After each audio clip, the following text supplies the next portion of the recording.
High, P3 amplifier circuit বোর্ডটার load test করছি।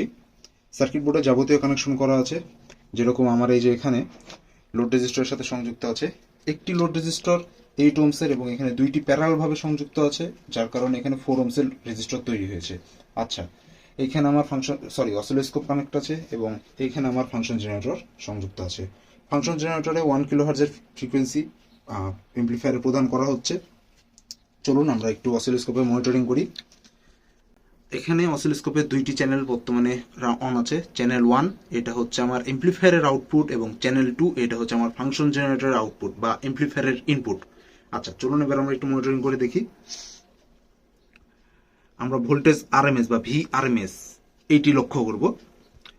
একটু গেইন বাড়াচ্ছি।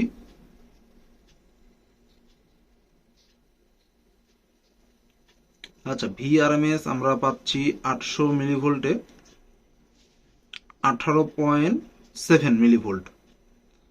চলুন এবার আমরা একটু এটা মেজার করে দেখি। 18.7 ইন্টু 18.7 ডিভাইড বাই 4, এখানে হচ্ছে 87 ওয়াট আউটপুট পাওয়া যাচ্ছে।